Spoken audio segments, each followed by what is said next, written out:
मोहब्बत है जो देश की राजधानी में भारत तेरे टुकड़े हों ऐसे बोल बोलते हैं। ये कैसी मोहब्बत है? ये कैसी मोहब्बत है। चलिए खैर, आपको याद दिला दूं कि इससे पहले बीजेपी अध्यक्ष जेपी नड्डा तंज कसते हुए कह रहे थे कि राहुल गांधी मोहब्बत की दुकान नहीं बल्कि नफरत का मेगा शॉपिंग मॉल चलाते हैं। आइए उनको भी सुन लेते हैं। 2 दिन पहले आप सुन चुके हैं, सुनिए। कि नेतृत्व की थाथी बनती है, एक उसका लोहा लोग मानते हैं। तब हमारे कांग्रेस के युवराज राहुल गांधी बढ़ते गौरव से पता नहीं उनको क्या समस्या हो जाती है। यह गौरव उनको पछता नहीं है, यह गौरव उनको अच्छा नहीं लगता है।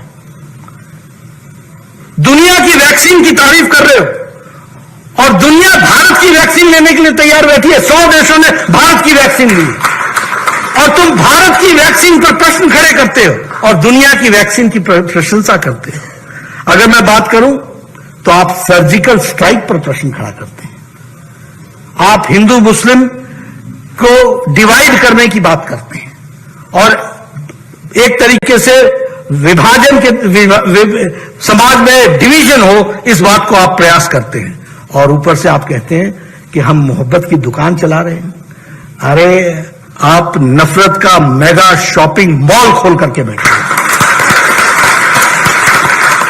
आपने नफरत की तो नफरत का मेगा शॉपिंग मॉल कह रहे हैं जेपी नड्डा। वहीं राहुल गांधी के रियर व्यू मिरर, आपको याद होगा, इस बयान से हकबकाई बीजेपी को संभलने के लिए उपराष्ट्रपति जगदीप धनखड़ ने अभी 2 दिन पहले यानी 6 जून को आईडीईएस ऑफिसर ट्रेनीज को संबोधित करते हुए उन्होंने कहा था कि आपको पीछे के शीशे में देखना पड़ता है क्योंकि तभी आप उन लोगों को जान सकते हैं जिनका राष्ट्र के प्रति व्यवहार अच्छा नहीं है, जो हमारी संस्थाओं को कलंकित करने के लिए, नष्ट करने के लिए बाहर हैं।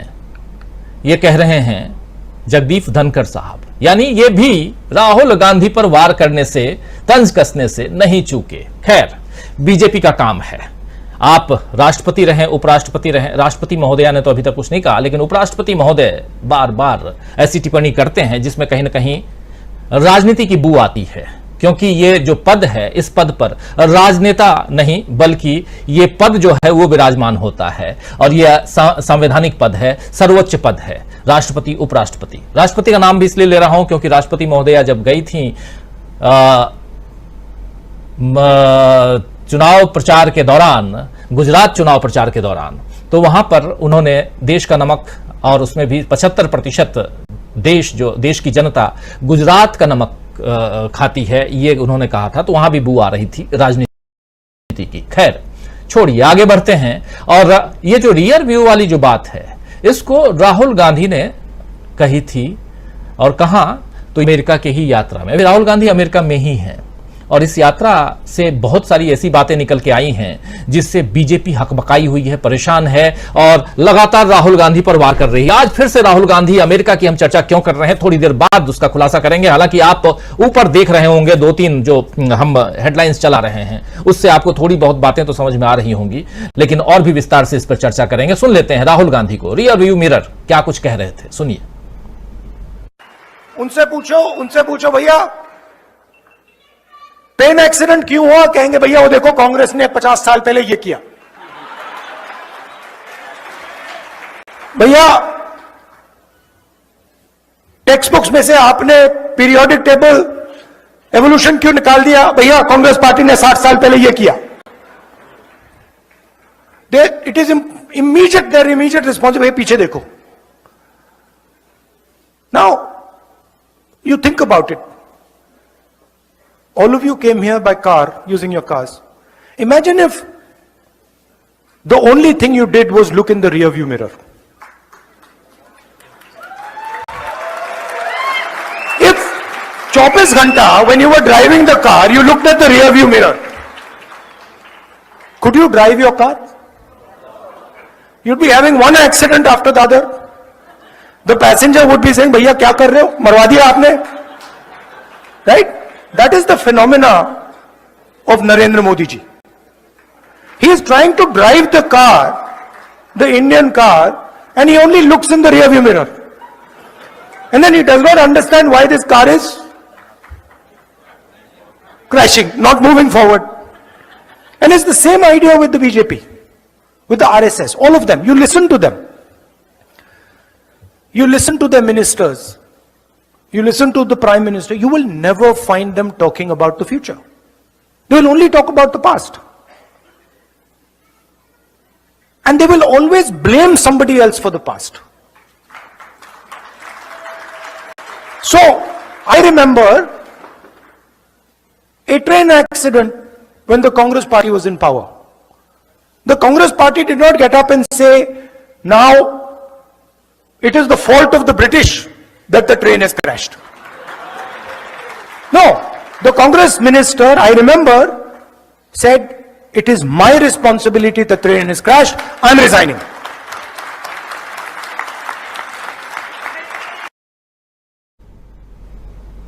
तो Rahul Gandhi rear view mirror की बात क्यों कह रहे हैं, ये भी यहां डिफाइन कर रहे हैं, ये भी यहां बता रहे हैं, और साथ साथ बीजेपी, आरएसएस, प्रधानमंत्री नरेंद्र मोदी क्या कुछ करते हैं, कैसे आपको अतीत में लेके जाते हैं, पास्ट में लेके जाते हैं, रियर व्यू मिरर के जरिए राहुल गांधी यहां अपनी बात रख रहे हैं।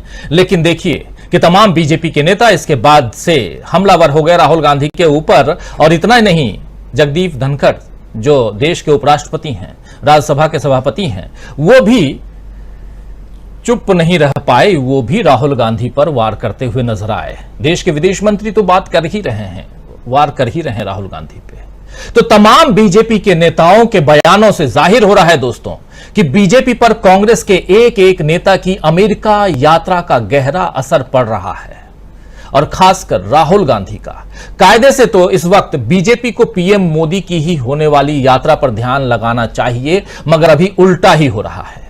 वैसे बीच बीच में कुछ एक वीडियो सोशल मीडिया पर आ रहे हैं जिसमें कहीं प्रवासी भारतीय समुदाय अलग अलग भाषाओं में मोदी जी के स्वागत की तैयारी कर रहा है, तो कहीं अमेरिकी संसद में मोदी जी के भाषण से इतिहास रचने पर गर्व बताया जा रहा है। ये सब कुछ स्पॉन्सर्ड वे में जैसे चलता है वो आप जान रहे हैं, देख रहे होंगे सोशल मीडिया पर।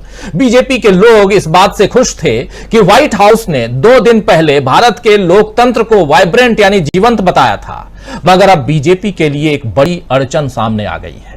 जी हां, यह अड़चन क्या है जरा सुन लीजिए। दरअसल 17 सामाजिक संगठनों ने, 17 सिविल सोसाइटीज ने खत लिखकर बाइडेन यानी जो बाइडेन जो राष्ट्रपति हैं, जो बाइडेन सरकार से आग्रह किया है कि प्रधानमंत्री नरेंद्र मोदी के सम्मान में दिए जाने वाले राजकीय भोज के फैसले पर पुनर्विचार करें।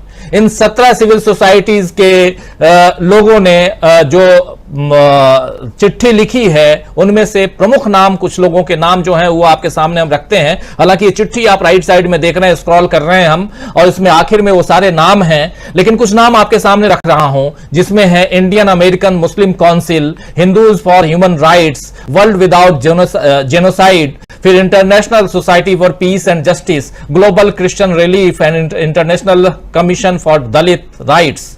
ऐसे नामचीन संगठन इसमें शामिल हैं। खत में लिखा गया है कि मोदी को राजकीय अतिथि के तौर पर आमंत्रित करना इस बात का संकेत है कि भारत में मूलभूत लोकतांत्रिक अधिकारों के पतन का अमेरिका समर्थन करता है और मोदी प्रशासन के अलोकतांत्रिक रवैये को बढ़ावा देता है।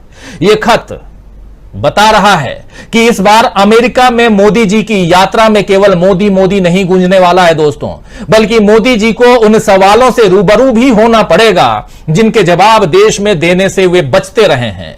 बाइडेन सरकार इस खत पर क्या फैसला लेती है यह उसका अपना नजरिया हो सकता है, आने वाला वक्त बताएगा, मगर इतना तय है कि अब बीजेपी को लेकर वैश्विक नजरिया बदलने लगा है और मोदी सरकार के शासन में लोकतंत्र पर सवाल केवल राहुल गांधी नहीं उठा रहे हैं बल्कि दूसरे लोग भी उठा रहे हैं।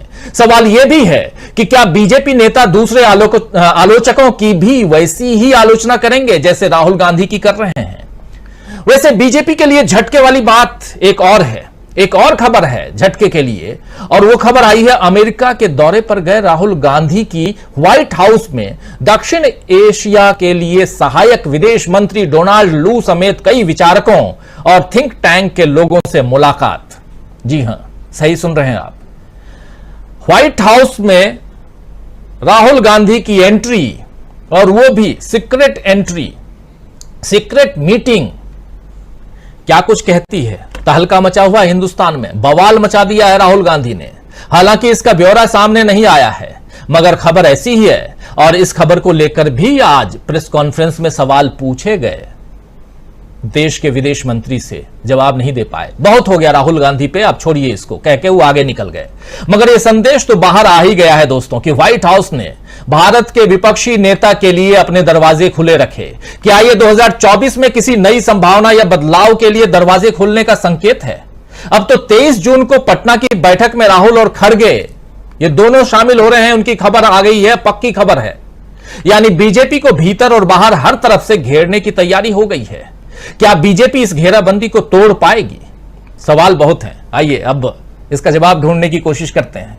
हमारे साथ कुछ वरिष्ठ साथी जुड़े हुए हैं, उन सबसे आपका परिचय करवाता हूं, आगे बढ़ते हैं। देखिए हमारे साथ इस वक्त 6 वरिष्ठ साथी जुड़े हुए हैं। हमारे साथ प्रोफेसर अखिल स्वामी जी हैं, हमारे साथ प्रशांत टंडन जी हैं, हमारे साथ डॉक्टर प्रकाश हिंदुस्तानी जी हैं, हमारे साथ retired IPS officer Vijay Shankar Singh ji हैं। उनका नाम थोड़ा चेंज कर लीजिए, अभी भी नाम गलत जा रहा है। और प्रमोद अग्रवाल साहब हैं हमारे साथ सुनील शुक्ला जी हैं। सुनील शुक्ला जी का नाम उधर चला गया है, थोड़ा ये इन चीजों को ठीक कर लीजिए। सुनील शुक्ला जी हैं, आप सबका स्वागत करता हूं। थोड़ी देर बाद रिजवी साहब भी जुड़ेंगे सीधे न्यूयॉर्क से। आप सब उनसे मुखातिब हो चुके हैं पहले, जब राहुल गांधी की सभा थी न्यूयॉर्क में तो दिन भर वो वहीं लगे हुए थे और उनसे भी समझेंगे कि क्या कुछ उधर चल रहा है। लेकिन यहां एक मोटी मोटी तस्वीर हम आप तक रख चुके हैं। अब सीधा बढ़ते हैं आगे। आप तमाम दोस्त साथी शुभचिंतक, आप सबका इस्तकबाल और स्वागत न करूं तो इस चर्चा को कैसे आगे बढ़ाऊंगा। आप सबका स्वागत करता हूं, इस्तकबाल करता हूं, जो हमारे साथ जुड़ चुके हैं, जो जुड़ने वाले हैं। और सीधा प्रोफेसर अखिल स्वामी जी आपके पास आता हूं। स्वामी जी क्या कहेंगे? एक नहीं तीन घटनाक्रम हिंदुस्तान में बवाल मचा हुआ है। मोहब्बत का पाठ पढ़ाया जा रहा है कि इश्क मोहब्बत सारी चीजें यहां हम पढ़ रहे हैं। हिंदुस्तान ऐसे भी जाना जाता रहा है इश्क मोहब्बत के लिए हिंदुस्तान, लेकिन वहां न्यूयॉर्क की गलियों में अब प्यार किया तो डरना क्या के गाने बज रहे थे और लड़कियां थिरक रही थीं। ये तस्वीरें भी हम अभी पिछले दिनों खूब देख रहे हैं। वो वायरल हो रही हैं तस्वीरें, शायद आप देखे होंगे ट्विटर पे और सोशल मीडिया पे। और कहा जा रहा है कि राहुल गांधी के स्वागत में वो जो पूरा का पूरा कार्यक्रम आयोजित था, वो कार्यक्रम था न्यूयॉर्क में, शहर में। तो प्यार मोहब्बत की बातें वहां भी हो रही थी, प्यार मोहब्बत की बातें यहां भी हो रही हैं, लेकिन उसके बीच ये जो नफरत की बू आ रही है वो क्यों आ रही है स्वामी जी? क्यों राहुल गांधी अगर व्हाइट हाउस गए हैं तो ये सवाल क्यों किया जा रहा है कि वो तो कुछ भी नहीं है, फिर भी व्हाइट हाउस के अंदर कैसे घुस गए? बड़ा सवाल है। सांसद भी नहीं है। स्वामी जी देखिए राजीव जी, सबसे अच्छी बात मुझे यह लगी, ये राहुल गांधी कह रहे हैं कि आगे की तरफ देखो, भविष्य की तरफ देखो, वर्तमान में भविष्य की नींव स्थापित करो। हम भी अपने छात्रों से ये कहते हैं, जो देश के द्वितीय नागरिक हैं, माने जो राष्ट्रपति महोदया के बाद दूसरे नंबर के हमारे सबसे सम्मानित व्यक्ति हैं, वो कहते हैं पीछे इसलिए देखना पड़ता है कि पीछे की घटनाओं से सीखा जाता है। देखिए मैं तो ये सोच रहा था कि अगर भगवान ये चाहता कि पीछे की घटनाएं ज्यादा महत्वपूर्ण हैं तो हमारे सिर में आंखें उसने पीछे लगाई होती। भगवान ने आंखें सामने इसलिए लगाई हैं कि हम आगे देखें। कभी कभी उसने गर्दन इसलिए लचीली बनाई है, कभी कभी मुड़ के पीछे भी देख लें। लेकिन अगर वो ये चाहता कि हमेशा पीछे देखा जाए तो आंखें पीछे लगाता। अब जो आपके विदेश मंत्री महोदय हैं, उन्होंने एक बड़ी अच्छी बात कही। उन्होंने कहा देश में चुनाव होता है, यह सिद्ध करता है कि लोकतंत्र देश में है। अरे विदेश मंत्री महोदय जयशंकर साहब, आपको कैसे पता 2024 में सत्ता आपकी बनेगी अगर लोकतंत्र है? पहली बात। दूसरी बात यह है कि अगर विदेश देखता है कि भारतवर्ष के अंदर कैसा लोकतंत्र है, तो क्या वो ये नहीं देखता कि पॉक्सो एक्ट के तहत अगर कोई दर्ज होता है तो आपकी पुलिस एफआईआर नहीं, सुप्रीम कोर्ट के निर्देश पे एफआईआर होती है, उसके बाद अरेस्ट नहीं होता, उसके बाद लड़की के माता पिता को धमकाकर उनसे अपना कथन बदलने का प्रयास होता है? क्या विदेश ये नहीं देखता कि आपके देश में इतना अच्छा लोकतंत्र है कि 13 महीने किसान, लाखों किसान बैठे रहते हैं, आप अपने राजधानी के चारों तरफ कीले गाड़ देते हैं, उनको अंदर नहीं घुसने देते। आप 2-3 दिन पहले हरियाणा के अंदर किसानों को लाठियों से पीट के लहूलुहान कर देते हैं। विदेश क्या ये नहीं देखता? लोकतंत्र का मतलब केवल चुनाव नहीं होता है। लोकतंत्र का मतलब होता है कि जो नेता है वो संवाद करे, वो प्रश्नों का जवाब दे, वो जवाबदेह हो, वो अपनी जनता को अपने समकक्ष माने, और जब जनता भूखी हो और उसके बाद नौकरियां ना हो तो दिन में 5 बार अपनी ड्रेस ना बदले। तो वास्तविकता में देखिए, ये जो लोकतंत्र की बात की है विदेश मंत्री महोदय ने, अब वो तो राज्यसभा के दोबारा नॉमिनेट हो जाएंगे, लोकसभा का चुनाव तो उनको लड़ना नहीं, लेकिन वास्तविकता में लोकतंत्र का मतलब यह होता है कि आप जनता से जुड़े रहें। तो भारत के लोकतंत्र में देखिए एक नई घटना हो गई है। मैं तो सुनील जी से कह रहा था कि आपका उत्तर प्रदेश में कानून व्यवस्था इतनी अच्छी है राजीव जी, कि किसी को कोर्ट परिसर में मार दिया जाता है, खुलेआम गोलियों से पुलिस के सामने भून दिया जाता है। कोर्ट परिसर में एक गुंडा दूसरे गुंडे को भून देता है। कैसी कानून व्यवस्था है ये? कैसा लोकतंत्र है? हम तो मानते हैं कि जो जेल है या पुलिस की कस्टडी जो है वो सबसे सुरक्षित जगह है। वहां पे तो पूरा जो सरकार है और जो प्रशासन व्यवस्था है वो किसी मुजरिम को भी अधिकार देती है कि वो कोर्ट के सामने अपना तथ्य प्रस्तुत करे। वहां हत्याएं होती हैं और उसके बाद आप कहते हैं कि आपके देश का लोकतंत्र बहुत अच्छा है और उत्तर प्रदेश की कानून व्यवस्था बहुत अच्छी है।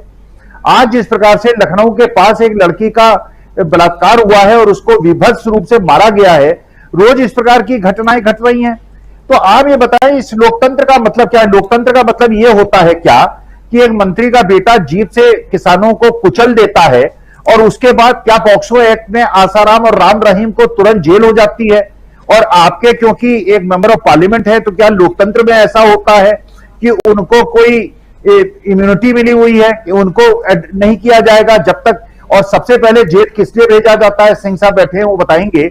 जेल इसलिए भेजा जाता है कि क्या जो गवाह हैं आप उनको प्रभावित करके अपने पक्ष में बोल सकते हैं। यहां पे क्योंकि चार्जशीट फाइल नहीं की उनको जेल नहीं भेजा, इसकी वजह से जो गवाह हैं उनको वो प्रताड़ित करके उनको दबाव में लेके वो अपने जो कथन है उनको उसको बदलवा रहे हैं। तो ये जो पहली कंडीशन होती है बेल देनी और न देने की, आप जेल ही इसलिए नहीं भेज रहे हैं कि जिससे लोगों को प्रभावित कर सकें। गृह मंत्री ये निर्णय लेते हैं कि वो केस को जल्दी करा देंगे या देर में करा देंगे। इसलिए गृह मंत्री का क्या मतलब? कानून व्यवस्था में और पुलिस व्यवस्था में गृह मंत्री का क्या मतलब? मणिपुर के अंदर 2 संप्रदाय आपस में भिड़े हुए हैं, एक दूसरे पर खूनी हमले कर रहे हैं। ये कैसा लोकतंत्र है? आप 1-1.5 महीने वहां पे जाते नहीं क्योंकि आप चुनाव लड़ रहे हैं। तो देखिए, वास्तविकता में लोकतंत्र का मतलब केवल इलेक्शन लड़ना नहीं होता है, चुनाव होना नहीं होता है। लोकतंत्र का मतलब होता है जो महात्मा गांधी ने कहा था, और देखिए पंडित दीनदयाल उपाध्याय जो इनके सबसे बड़े आइडियोलॉग हैं, उन्होंने ये कहा था सरकार का राजीव जी केवल एक काम होता है, गरीब जनता को अमीर जनता के शोषण से बचाना। बिल्कुल, यह है सरकार का काम। सरकार का बाकी और कोई काम नहीं है। लेकिन अगर आपके देश में, अगर आपके लोकतांत्रिक देश में जो गरीब है, जो कमजोर है, उसकी बच्चियों के साथ व्यभिचार होता है, के ऊपर जीप चलाई जाती है, एक दलित लड़की को रात को 12 बजे बिना माता पिता की अनुमति के मिट्टी का तेल छिड़क के जला दिया जाता है, तो यह लोकतंत्र की कौन सी परिभाषा है? तो पूरा विश्व आपको देख रहा है कि यह वो देश है जो महात्मा गांधी और पंडित जवाहरलाल नेहरू, लाल बहादुर शास्त्री और अटल बिहारी वाजपेयी का देश था। उस देश की इतनी अवनति कैसे हो गई? ये कैसा लोकतंत्र है जहां पे जनता जो है वो भूखी मरती है, उसकी नौकरियां नहीं मिलती हैं, और आप जो है आनंद लेते हैं, 5-5 ड्रेस बदलते हैं। तो राजीव जी, लोकतंत्र की परिभाषा विदेश मंत्री को लोकतांत्रिक व्यवस्था में आके समझनी चाहिए। जी, विदेश मंत्री की बात कर रहे हैं, देश में लोकतंत्र की बात आप कर रहे हैं। जरा प्रशांत टंडन जी, आपसे समझना चाहता हूं, राहुल गांधी की ये जो सीक्रेट मीटिंग हुई है, कह रहे हैं कि सीक्रेट मीटिंग राहुल गांधी गए अमेरिका में और व्हाइट हाउस में भी बुलाए गए। डोनाल्ड लू जो उप विदेश मंत्री हैं, उनसे उनकी मुलाकात हुई दक्षिण एशिया के लिए, जिसमें भारत भी आता है। भारत, चीन, ये तमाम देश, पाकिस्तान, बांग्लादेश, हम सब जो हैं दक्षिण एशियाई देश हैं। और इसमें यानी कि राहुल गांधी के लिए दरवाजा व्हाइट हाउस का खुला हुआ था, ये माना जाए। और इस पर यहां हिंदुस्तान में फिर या तो लोग चुप्पी साधे हैं या मोहब्बत का पाठ पढ़ा रहे हैं। किस रूप में देखा जाए, हम उस पर भी आएंगे। जो मोदी जी का जो अपोज किया जा रहा है, उनकी यात्रा, और खासकर यात्रा नहीं बल्कि जो राजकीय भोज है, डिनर जो होस्ट कर रहे हैं राष्ट्रपति, उसका जो अपोज किया जा रहा है, उसको जो अपोज किया जा रहा है, उस पर भी आएंगे। लेकिन पहले राहुल गांधी पे जरा आते हैं। राहुल गांधी की यात्रा में राहुल गांधी का डोनाल्ड लू के साथ में मुलाकात क्या मायने रखता है? जी राजीव जी, जो बंद कमरे में व्हाइट हाउस में डोनाल्ड लू और थिंक टैंक के कुछ लोगों के साथ राहुल गांधी की मुलाकात हुई है, उसकी सिग्निफिकेंस क्या है, डोनाल्ड लू कौन है और इसके मायने क्या है, ये मैं बात करूंगा। उसके पहले जब हम समझते हैं कि ये पूरा कॉन्टेक्स्ट माजरा है क्या, ये जो डेमोक्रेसी का मामला है, लोकतंत्र का मामला है, वो है क्या। क्यों अमेरिका ने भारत को क्लीन चिट देते वक्त ये भी कहा साथ में कि डेमोक्रेटिक इंस्टीट्यूशन, लोकतांत्रिक संस्थाओं की सेहत पर भारत से बातचीत रहेगी, बातचीत होगी, ये भी कहा उन्होंने। ये पूरा कॉन्टेक्स्ट है क्या? देखिए, अमेरिका में डोमेस्टिक पॉलिटिक्स में, यानी उनकी घरेलू राजनीति में और विदेश नीति में, दोनों में इस वक्त लोकतंत्र उनके बिल्कुल केंद्र बिंदु में है। लोकतंत्र की बहाली का मुद्दा बनाकर ही जो बाइडेन सत्ता में आए हैं। ट्रंप पे आरोप लगा कि उन्होंने लोकतंत्र को उन्होंने किनारे किया था, और जिस तरीके से कैपिटल हिल पे कब्जा करने की बात हुई थी। तो पूरा जो अमेरिका की पॉलिटिक्स है, डोमेस्टिक पॉलिटिक्स भी इस वक्त लोकतंत्र के घेरे में है, विदेश नीति भी और अमेरिका की घरेलू पॉलिटिक्स भी। और जो बाइडेन इसको लेकर बहुत दबाव में है। अभी कल ही वहां CNN के CEO का इस्तीफा हो गया, सलीम साहब जानते होंगे। वो इस्तीफा CNN की रेटिंग कम होने की वजह से हुआ है, लेकिन एक कारण डोनाल्ड ट्रंप के टाउन हॉल के ब्रॉडकास्ट भी उसका एक रीजन है। तो अमेरिका की राजनीति में डेमोक्रेसी को लेकर बहुत शोर मचा हुआ है। जो बाइडेन ने 2021 में समिट फॉर डेमोक्रेसी नाम का एक इवेंट शुरू किया, देश भर दुनिया भर के नेताओं को बुलाते थे। वो इसीलिए शुरू किया था कि वो डेमोक्रेसी को ग्लोबल पॉलिटिक्स का हिस्सा बना रहे हैं। उसमें भी उन्होंने 2021 में ब्राजील के बोल्सोनारो को बुला लिया था। नरेंद्र मोदी वहां लगातार गए। नरेंद्र मोदी की वहां पे प्रेजेंस को लेकर भी अमेरिकन मीडिया और थिंक टैंक बुद्धिजीवी वर्ग में बहुत बाइडेन की आलोचना होती है। एक और बात बता देता हूं कि उसका इम्प्लीकेशन क्या है। बांग्लादेश में, हमारे पड़ोस में, अमेरिका ये कह रहा है कि आपके यहां फ्री और फेयर इलेक्शन नहीं होते हैं। जो अभी स्वामी जी ने पॉइंट आउट किया, वो फ्री एंड फेयर इलेक्शन नहीं होते, हम वीजा बंद करेंगे आप लोगों का। ये धमकी अमेरिका ने बांग्लादेश में जाकर की है, सेक्रेटरी ब्लिंकन ने। तो अमेरिका की विदेश नीति का सेंट्रल और डोमेस्टिक पॉलिटिक्स का सेंट्रल हिस्सा है डेमोक्रेसी। लगातार वो घेरे में आते हैं। अभी मार्च में ही समिट फॉर डेमोक्रेसी हुई है, जिसमें मोदी साहब गए, फिर आलोचना हुई है जो बाइडेन की वहां पे। तो बार बार वहां पे जो भारत का डेमोक्रेसी का इंडेक्स है, जो प्रेस फ्रीडम का इंडेक्स है, जो रिलीजियस फ्रीडम कमीशन का जो रिपोर्ट आती है, उसको लेकर बाइडेन की बड़ी आलोचना होती है कि आप कुछ करते क्यों नहीं। ये वहां की डोमेस्टिक पॉलिटिक्स की बात बता रहा हूं राजीव जी। वो क्या कर पाएंगे, क्या नहीं कर पाएंगे, वो अलग बात है।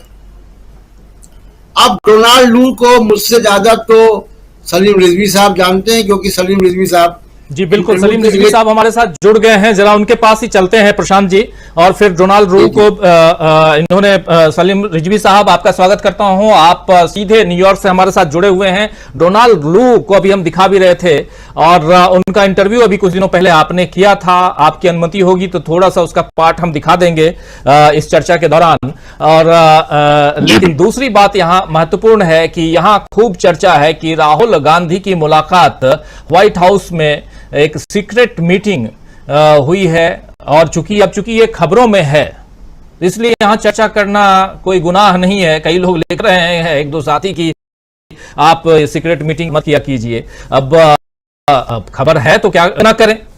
अगर खबर है तो उसकी बात होनी चाहिए। हम मीडिया वाले लोग नहीं करेंगे तो कौन करे? और आप वहां हैं तो फर्स्ट हैंड इंफॉर्मेशन आपके जरिए तो आ ही सकता है।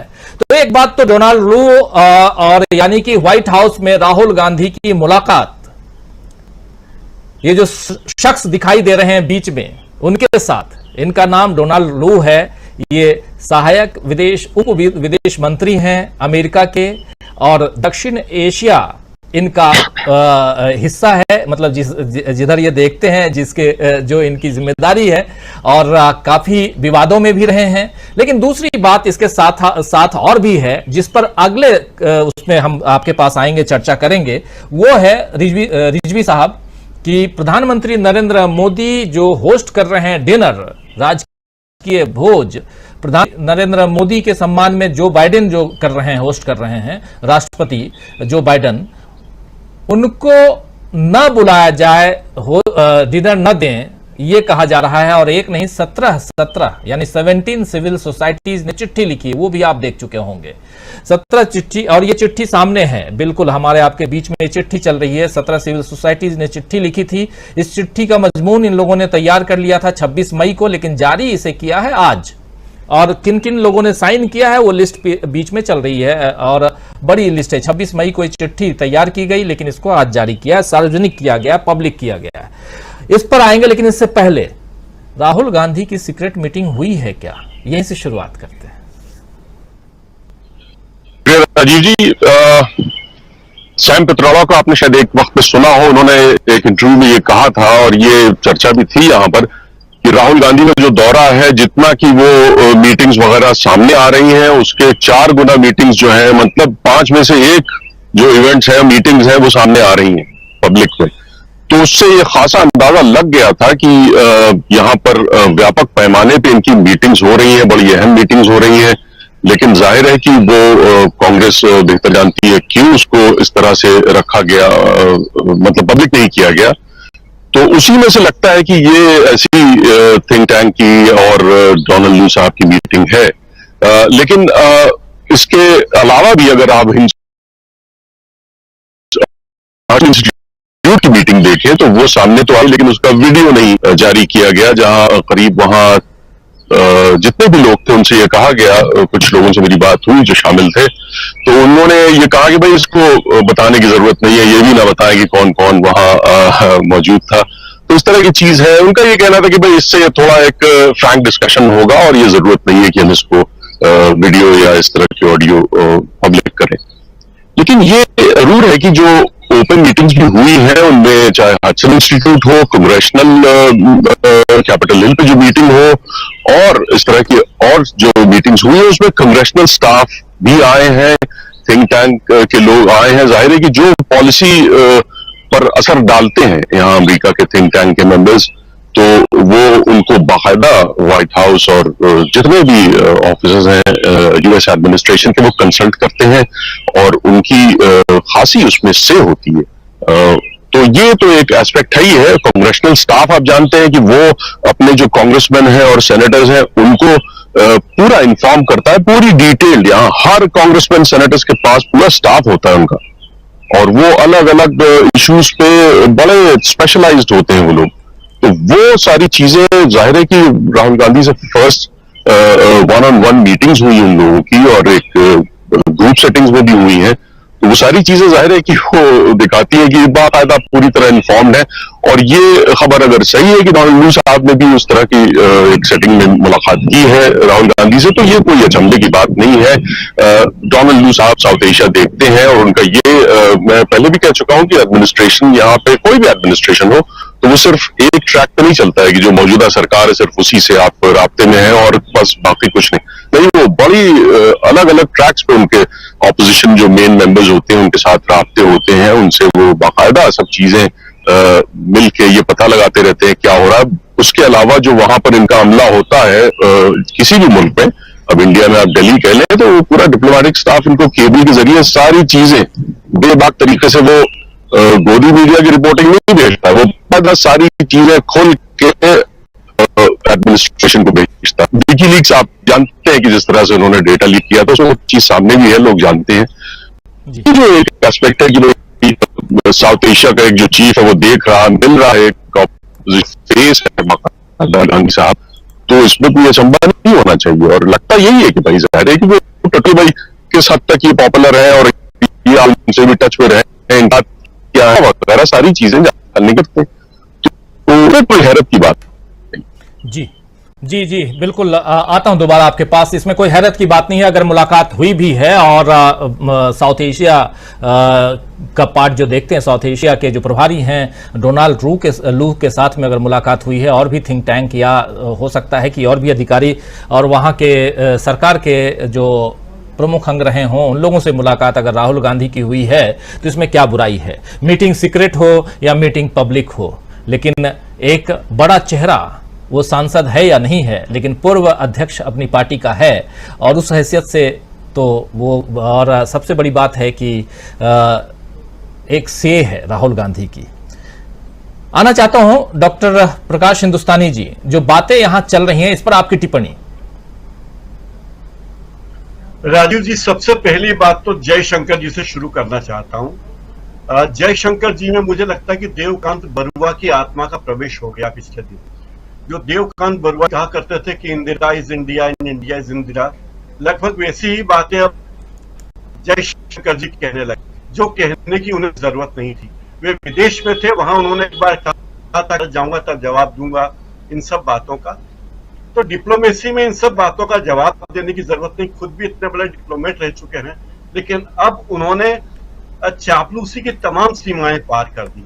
मुझे लगता है कि भारत की विदेश नीति इतनी कमजोर कभी नहीं रही होगी कि हमारे देश के बारे में इतनी बातें विदेश में कही जाती हों। अमेरिका के राष्ट्र प्रमुख भारत के बारे में ऐसी बात करते हों, तुर्की के बारे में तुर्की के नेता ऐसी बात करते हो, हमारी संसद में जो भित्ति चित्र लगाया गया उसको लेकर हमारे पड़ोसी हमें तोहमत लगा रहे हों, तो ये सारी बातें मुझे बहुत विचित्र लगती है। जहां तक राहुल गांधी के व्हाइट हाउस में प्रवेश का मामला है या उनसे बातचीत का मामला है, राहुल गांधी भारतीय राष्ट्रीय कांग्रेस के अध्यक्ष रहे हैं, सांसद रहे, वो जानते हैं कि भारत के हित में क्या है, और ये सोचना एक अच्छी बात है। मेरे ख्याल से इस बात का स्वागत किया जाना चाहिए कि हर स्तर पर अमेरिका भारत से भारतीय नेताओं के संपर्क में है और वो उनकी बातें कर रहा है। और ये भारतीय डिप्लोमेसी क्या पूरी दुनिया की डिप्लोमेसी में यह होता है कि जब अमेरिका के राष्ट्र प्रमुख आते हैं या दूसरे किसी देश के राष्ट्र प्रमुख आते हैं, तो वे न केवल सत्तारूढ़ पार्टी के बल्कि विपक्षी नेताओं से भी मुलाकात करते ही हैं। ऐसा पहले भी होता रहा है, जब नरेंद्र मोदी प्रधानमंत्री नहीं बने थे, इसके पहले भी होता था, विपक्ष के नेताओं से भी मिलते थे, लेकिन कभी इस तरह का हंगामा मचाने की कोशिश, ऐसी बात का बतंगड़ बनाने की कोशिश नहीं की गई। और जिस तरह की बातें जयशंकर जी कह रहे हैं अभी, जो उनके लिए बिल्कुल ही गैर जरूरी था, जयशंकर को इस तरह के बयान देने की जरूरत नहीं थी। और अमेरिका में अगर मोदी का विरोध हो रहा है तो मुझे लगता है ये भारत की डिप्लोमेसी के लिए गंभीर स्थिति है। अगर भारतीय प्रधानमंत्री को व्हाइट हाउस में डिनर का विरोध हो रहा है तो ये भारत की डिप्लोमेसी के लिए, भारत की विदेश नीति के लिए बहुत ही गंभीर बात है। इसे आप आसानी से दरकिनार नहीं कर सकते, और ये प्रधानमंत्री नरेंद्र मोदी के रहते हो रहा है, क्योंकि प्रधानमंत्री नरेंद्र मोदी प्रधानमंत्री तो है ही, वे बहुत सारे विभागों के प्रमुख भी हैं। जयशंकर जी के कहने को है विदेश मंत्री, लेकिन नरेंद्र मोदी ही विदेश नीति पर बहुत ज्यादा बयान देते हैं। तो इस तरह की बातें उन्हें नहीं करनी चाहिए। और मुझे लगता है कि चिंता की बात यह कि प्रधानमंत्री नरेंद्र मोदी की इस विदेश यात्रा में भारत अमेरिका के संबंध जितने अच्छे बनने चाहिए, उससे बनने में थोड़ा शंका मुझे अभी से नजर आ रही है कि अब H1 H2 वीसा की बात करें, 600 दिन का लॉकिंग पीरियड हो गया है। अमेरिकन वीजा के लिए 8 महीने 9 महीने एक सामान्य बात हो गई है। टूरिस्ट वीजा की बात कर रहा हूं, तो ये सब चीजें बहुत ही चिंता की बात है हमारी डिप्लोमेसी के लिए। और मुझे लगता है कि भारत सरकार को गंभीरता से सोचना चाहिए। और वे सारी बातें, ये केवल अब पूरी दुनिया भाषणों, दुनिया ये देखते हैं कि आप क्या करते हैं, आप पर जो बात आक्षेप लगते हैं कि क्या आप अल्पसंख्यकों के साथ कैसा बर्ताव करते हैं, चुनाव को लेकर आपकी नीतियां क्या है, विपक्ष के साथ आपका बर्ताव कैसा है, संसद में कितने दिन चर्चा होती है, संसद के पदाधिकारी किस तरह का बर्ताव करते हैं, स्पीकर या डिप्टी स्पीकर कैसा बयान करते हैं, आपके देश के अवाम के साथ हमारी सरकार की नीतियां क्या है, दुनिया के वे देश जहां लोकतंत्र काफी आगे है वे इन सब बातों पर निगाह रखते हैं। और हमें खुद भी निगाह रखनी चाहिए कि हमारे देश की नीति कैसी हो, हम किसके साथ जा रहे हैं।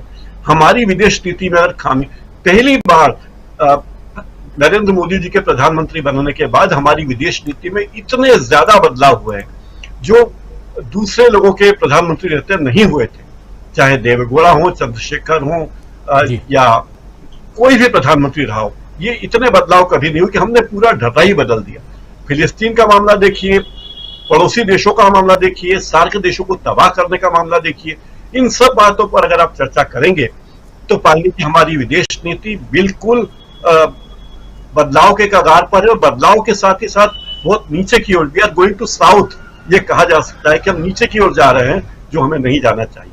राजीव जी। जी बिल्कुल बिल्कुल। प्रमोद अग्रवाल जी, आपके पास आना चाहता हूं। प्रमोद जी, किस रूप में आप देखते हैं प्रधानमंत्री नरेंद्र मोदी की यात्रा और उसमें भी व्हाइट हाउस में राजकीय भोज का अगर विरोध किया जा रहा है, एक नहीं 17 अगर सिविल सोसाइटीज जो विरोध कर रही हैं, इसका मतलब है कुछ तो गड़बड़ है। और खुले तौर पर, क्योंकि एक नहीं 7 बार प्रधानमंत्री नरेंद्र मोदी अमेरिका जा चुके हैं पिछले 9 साल में, 7 बार इनकी यात्रा हो चुकी है और ऐसा विरोध पहली बार सामने आ रहा है, खुलकर विरोध हो रहा है। और कहा जा रहा है राष्ट्रपति को कि आप डिनर पर मत बुलाइए, वैसे आदमी को बुला रहे हैं जहां लोकतांत्रिक ढांचा जो है हिंदुस्तान का, वो कहीं ना कहीं उसमें उसके मूल्यों में गिरावट है। बहुत सारी बातें कही जा रही हैं। ये बात तब सामने आई है जब 2 दिन पहले भारत के लोकतंत्र को वाइब्रेंट लोकतंत्र कहा गया था। हालांकि उसके आगे की लाइन भी कही गई थी जिसके बारे में चर्चा हिंदुस्तान में कम, लेकिन लोकतंत्र की बात तो ये भी कर रहे हैं, 17 सिविल सोसाइटीज भी कर रही हैं और उसका हवाला देते हुए कह रही हैं कि आप राजकीय भोज पे बुला रहे हैं, तो इसका मतलब है कि भारत में जो अलोकतांत्रिक घटनाएं हो रही हैं उसका अमेरिका साथ दे रहा है। साफ साफ ये अमेरिका पर, जो बाइडेन सरकार पर ये सोसाइटीज जो हैं वो आरोप लगा रही हैं। किस रूप में आप देखते हैं प्रमोद अग्रवाल जी? राजीव जी, इस मामले पर चर्चा करने के पहले मैं राहुल गांधी के 2 बयानों पर बात कर लेना चाहता हूं जो उन्होंने अभी किए हैं। एक तो उन्होंने कहा कि भारत की जो सरकार है वो रेयर व्यू देखती है हर मामले में, सामने देखने की उसकी आदत नहीं है। वो ऐसी कार चला रहे हैं जिसको वो रेयर व्यू में देखते हैं। तो मैं थोड़ा सा इससे इत्तेफाक नहीं रखता हूं कि उन्होंने ये कहा कि वो कार चला रहे हैं। मेरे हिसाब से वो एक खड़ी कार में रेयर व्यू देख रहे हैं, चला नहीं रहे हैं। तो राहुल गांधी को इसको सुधार लेना चाहिए था कि एक खड़ी कार का रेयर व्यू देख रहे हैं। सुधारना तो तब पड़ेगा जब जहां देखने की बात है। तो एक और पुराने वाकया को याद करा देता हूं आपको कि दुनिया में शायद नरेंद्र मोदी जी ऐसे प्रधानमंत्री थे जो राष्ट्रपति के चुनाव में अमेरिका में जाकर के वहां के उम्मीदवार के लिए उन्होंने वोट मांगे थे। तब भी मैंने ये बात कही थी कि कल को जब भारतीय लोकतंत्र में चुनाव होंगे और कोई विदेश का नेता किसी अन्य पार्टी के लिए भारत में आकर वोट मांगेगा तो आप उसको रोकेंगे कैसे? ये एक गलत परंपरा शुरू की थी आपने, ये उसका परिणाम है कि आज आप एक बड़े देश के राजनयिक होने के बाद आपको वहां की सिविल सोसाइटीज का विरोध देखना पड़ रहा है। आपने जो लाइन रोक दी थी मैं उसको पढ़ना चाहता हूं कि भारत का लोकतंत्र देखना है तो दिल्ली जाइए। दिल्ली में क्या दिख रहा है? दिल्ली में यह दिख रहा है कि हमारी सरकार 9 साल पूरे कर रही है और उस सरकार के सारे मंत्री अपनी उपलब्धियां बताने के बजाय प्रेस कॉन्फ्रेंस में राहुल गांधी की उपलब्धियां बता रहे हैं। कितनी अजीब सी बात है कि एक सरकार 9 साल पूरे कर रही है, जश्न मना रही है और उस जश्न में कांग्रेस का विरोध कर रही है। उसके पास बताने के लिए कुछ नहीं है। बड़ी अजीब सी बात है कि राहुल गांधी अगर मीटिंग कर रहे हैं अमेरिका में तो राहुल गांधी हैं कौन? वो कांग्रेस के अध्यक्ष नहीं है, उनको आपने संसद से निकाल बाहर किया है। राहुल गांधी कांग्रेस के किसी पद पर भी नहीं है, फिर भी आप उनको नेता बनाने पर तुले हुए क्यों हैं? वो तो पप्पू हैं आपके। पप्पू को नेता क्यों बनाना चाहते हैं? और अगर वो पप्पू है तो उनको व्हाइट हाउस बुला क्यों रहा है? इस बात का ये भी सिद्ध करती है कि कहीं आपका नेता भी तो पप्पू नहीं है और उसको पप्पू की तरह बुलाकर समझा बुझाकर आपको देश कैसे चलाना है वैसे बता दिया जाता है। सवाल यह है, भारत चाइना का पड़ोसी है और अमेरिका को लड़ना है चाइना से। भारत उसके लिए एक स्पॉट है जिसको वो इग्नोर नहीं कर सकता चाइना की लड़ाई में, इसलिए भारत को हम वजन दे रहे हैं। उनको कोई कारण नहीं नजर आता कि वो भारत को वजन देते हैं। यही व्यक्ति जब एक राज्य का मुख्यमंत्री हुआ करता था तब तक अमेरिका ने इस आदमी को वीजा देने से इनकार कर दिया। अब चूंकि वो एक देश का प्रधानमंत्री है, लोकतंत्र का प्रमुख है, इसलिए आपको वीजा दिया जा रहा है। जहां तक सिविल सोसाइटीज की बात आपने की है, तो दुनिया में जो भी लोकतांत्रिक इंडेक्स बनाए गए हैं उसमें हमारा स्थान पूरी दुनिया दे रही है। हम इसकी स्वतंत्रता में, मानवाधिकार में, भूखमरी में, सब में लगातार नीचे जा रहे हैं। अगर हम नीचे जा रहे हैं तो इसकी वजह क्या है? इसको सरकार दूर नहीं कर पा रही है। और मानवाधिकार का उल्लंघन का जहां तक सवाल है तो आप यूपी में देख ही रहे हैं, रोज 4 साल की बच्ची का भाजपा के नेता के घर में रेप होता है, सामूहिक रेप होता है और उसके बाद उसकी लाश को 50 मीटर दूर ले जा करके खून से लथपथ हालत में फेंक दिया जाता है। कोई नेता उस पर बयान नहीं देता है। स्मृति ईरानी जी को वो बात नहीं दिखती है। महिलाओं की मंत्री हैं वो, पहलवान महिलाओं के साथ क्या हो रहा है ये उनको नहीं दिखाई पड़ता है। उनको ये जरूर दिखाई पड़ता है कि राहुल गांधी केरला स्टोरी पर बात क्यों नहीं करते। उन्होंने केरला की सिविल यूपीएससी में सेलेक्ट हुई कितनी महिलाओं से बात करी है? क्या किस तरह से उन्होंने सफलता प्राप्त की, इस बात पर उन्होंने कभी चर्चा करने की कोशिश करी है क्या? नहीं करी है। उनका भारतीय जनता पार्टी के सारे मंत्रियों का एक मत है कि उनको मंत्रालय के काम नहीं करने हैं। मंत्रालय के काम तो 2 आदमी कर रहे हैं और वो जो कर रहे हैं वो सही है। उनको सिर्फ एक काम करना है कि वो राहुल गांधी और कांग्रेस की आलोचना करें। अब रही बात विरोध की, तो मैं एक बात जानता हूं कि अगर आपका विदेश में जहां पर आपके प्रधानमंत्री को जाना है, जहां उनके सम्मान में भोज होना है, अगर कोई वहां पर उनका विरोध कर रहा है तो बहुत गंभीर बात है। इसलिए गंभीर बात है कि यह हमारे देश की अस्मिता और संप्रभुता से जुड़ा हुआ सवाल भी है। अगर प्रधानमंत्री का विरोध वहां हो रहा है तो निश्चित रूप से वो देश का भी विरोध हो रहा है और इस स्थिति को पैदा करने के लिए जिम्मेदार ये आज की सरकार है, जो लोकतंत्र के बहाने तानाशाही प्रवृत्तियों को बढ़ावा दे रही है। और दुनिया का कोई भी लोकतंत्र हमारे लोकतंत्र को अपने लोकतंत्र से जब भी तुलना करता है तो उसके रेटिंग में हम 150-155 देशों के नीचे आ जाते हैं।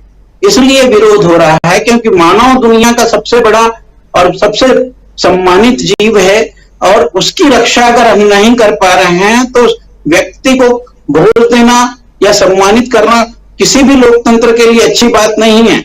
अमेरिका वैसा देश नहीं है जहां की जनसंख्या 50 लाख हो और वहां का प्रधानमंत्री आपके पैर छू ले और आप उसको प्रचारित करो। इस बात का प्रचार न करते हुए इस बात को पता जरूर करना चाहिए कि ये सिविल सोसाइटीज हमारा विरोध क्यों कर रही हैं। अगर ऐसा होता रहा तो हमारे देश की विदेश नीति और हमारे देश के सम्मान का क्या होगा, इस बात का जवाब भी सरकार को देना होगा। राजीव जी। जी बिल्कुल बिल्कुल, लेकिन हमारे विदेश मंत्री तो कहते हैं कि 2024 में हम ही आ रहे हैं। सुनील शुक्ला जी, विदेश मंत्री खैर जो भी कहें, लेकिन बात अमेरिका की कर रहे हैं और अमेरिका से जो 2 महत्वपूर्ण खबरें हैं। एक खबर ये कि अमेरिका में मोदी जी का विरोध हो रहा है और एक नहीं, 1-2 लोग नहीं बल्कि 17 सिविल सोसाइटीज चिट्ठी लिखकर उस पर सिग्नेचर करके, और छोटे मोटे लोग नहीं हैं, बहुत बड़े लोग हैं।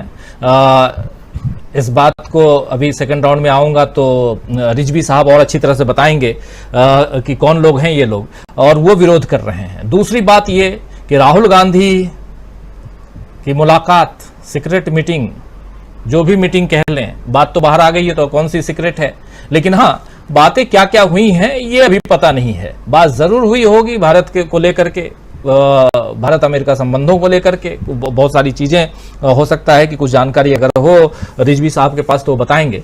लेकिन आपकी प्रतिक्रिया, आपका विचार, आपकी टिप्पणी क्या है इस पे? धन्यवाद राजीव जी। एक तो विदेशों में विभिन्न देशों के प्रमुख राजनीतिक नेताओं की स्थानीय सत्ता के लोगों से मुलाकात यह अप्रत्याशित नहीं है। यूएस में, लंदन में, पेरिस में, बर्लिन में, रोम में इस तरह की बैठकें होती हैं और वहाँ के नेता, वहाँ की जो सत्ता है, विभिन्न देशों के प्रमुख राजनीतिक नेता जो हैं वो भले कोई प्रधारक हो या ना हो, उससे मिलने में संकोच नहीं करते। भारत में भी आप देखिए, भारत में भी आए ये अब तो मैं जो विभिन्न देशों के राष्ट्राध्यक्ष दौरा करते हैं, कई उसमें से प्रधानमंत्री राष्ट्रपति से मिलने के बाद वो सोनिया गांधी से ही मिलते हैं। आए दिन ये खबरें आती हैं। ये एक तरह की माने राजनयिक कटसी है ये, और जो लोकतांत्रिक देश हैं पश्चिमी यूरोप के, यूएस के, ये इसका पालन करते हैं। यही नहीं, ये उन राज्यों के मुख्यमंत्रियों से मिलने जाते हैं जो केंद्र में सत्तारूढ़ दल है उससे अलग दल के लोग हैं। ये एक बहुत ही ऐसी प्रक्रिया है जिसका वो पालन करते हैं और उसको मानते हैं कि देशों के बीच में इस तरह के तालमेल होने चाहिए। या इस तरह के देश हैं जो पीपुल टू पीपुल कॉन्टेक्ट में बहुत जोर देते हैं। सरकार के स्तर पर इनका जोर उतना नहीं होता जितना इनका जोर होता है पीपुल टू पीपुल कॉन्टेक्ट के लिए, एकेडमिशियंस के बीच में, संस्थाओं के बीच में संपर्कों के लिए बहुत बल देते हैं। इसलिए अधिकांश जो आप देशों के साथ अगर आप ध्यान करेंगे तो वो कहते हैं कि पीपुल टू पीपुल कॉन्टेक्ट की जो मात्रा है, जो गुणवत्ता है, इसको और बढ़ाया जाए। राहुल गांधी भारत के एक प्रमुख राजनीतिक दल के नेता हैं, भले वो संसद के सदस्य नहीं है, लेकिन एक उस प्रमुख दल के नेता हैं जो कई वर्षों तक इस देश में सत्ता में रही है और उसके दोबारा भी सत्ता में आने की संभावना है। इस भारतीय राजनीति के संसदीय इतिहास में उनके राजनीतिक दल का बहुत बड़ा योगदान है और वो एक ऐसी पार्टी है जो वर्तमान सत्तारूढ़ दल के साथ कभी उसका कोई तालमेल नहीं हो सकता, यानी कि दोनों में वैचारिक मतभेद जबरदस्त है। आपको याद होगा, मैं उस दौरे में चीन में था, मनमोहन सिंह जी चीन दौरे पर थे और शी जिनपिंग से मिलने के बाद वह निवर्तमान प्रधानमंत्री से मिलने की उन्होंने इच्छा व्यक्त की और वह जो उसमें प्रधानमंत्री नहीं थे, भारतीय कम्युनिस्ट पार्टी ही है, चीनी कम्युनिस्ट पार्टी के नेता, और उनके घर जाकर के उन्होंने मुलाकात की और लगभग 45 मिनट तक उनके साथ रहे। तो यह जो बड़े नेता हैं जो अंतर्राष्ट्रीय स्तर पर जिनकी ख्याति है, जिनकी छाप है, वह इस तरह के राजनीतिक मुलाकातों में विश्वास रखते हैं और मिलते हैं। यूएस, संयुक्त राज्य अमेरिका भी एक ऐसा ही देश है।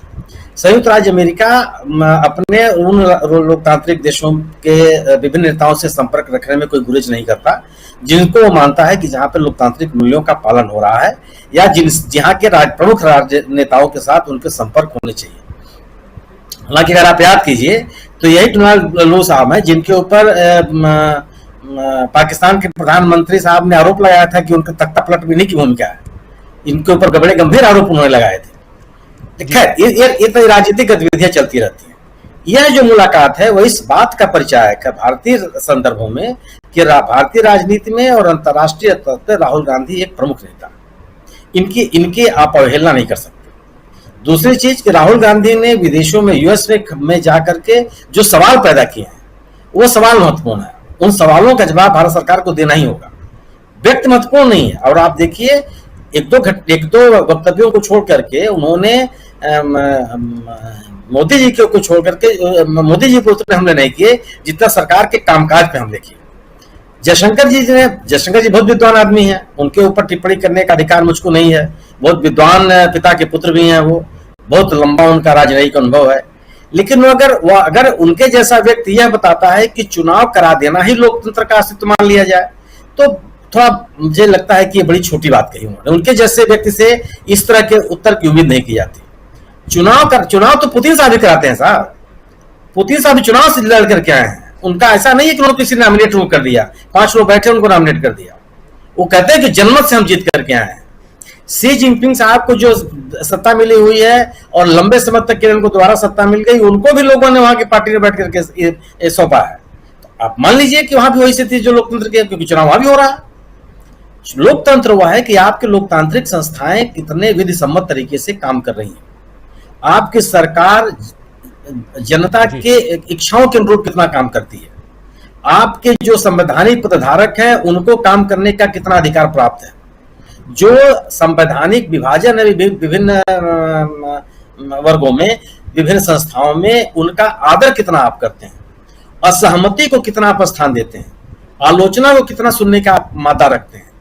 ऐसे तमाम कारक हैं जिनको लेकर के आप एक पूरे लोकतंत्र की, एक वाइब्रेंट लोकतंत्र की आप कल्पना करते हैं और उसके अस्तित्व की बात करते हैं। चुनाव करा देना और चुनाव हो जाना यह महत्वपूर्ण नहीं है। और जयशंकर जी जैसे काबिल व्यक्ति से हमारे जैसा सामान्य व्यक्ति ये उम्मीद नहीं करता कि बड़े साधारण तरीके से आप इस चीज को परिभाषित करने का सवाल करेंगे। और जो व्हाइट हाउस का जो टिप्पणी है, जो वक्तव्य है, वो भारत के बारे में है, भारत की सरकार के बारे में नहीं है। भारत एक वाइब्रेंट लोकतंत्र है, इसमें कोई बहस नहीं है। हम भी कहते हैं कि भाई हमारा देश लोकतांत्रिक है, हम भी ये कहते हैं कि हम अपने लोकतांत्रिक मूल्यों को खत्म नहीं होने देंगे। हम विश्वास व्यक्त करते हैं कि लोकतांत्रिक मूल्यों पर हो रहे किसी हमले को इस देश की जनता स्वीकार नहीं करेगी।